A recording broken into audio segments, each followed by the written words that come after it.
اور تم سے پہلے ہم کئی امتوں کو جب انہوں نے ظلم کیا ہلاک کر چکی ہیں، اور ان کے پاس پیغمبر کھلی نشانیاں لے کر آئے، مگر وہ ایسے نہ تھے کہ ایمان لاتے۔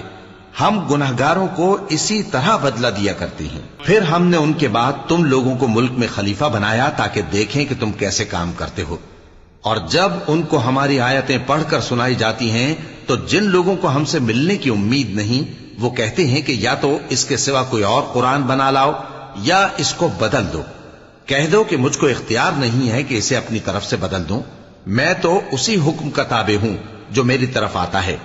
اگر میں اپنے پروردگار کی نافرمانی کروں تو مجھے بڑے سخت دن کے عذاب سے خوف آتا ہے۔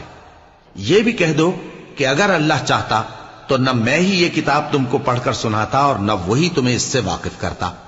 پس میں اس سے پہلے تم میں ایک عمر رہا ہوں اور کبھی ایک جملہ بھی اس طرح کا نہیں کہا، بھلا تم سمجھتے نہیں؟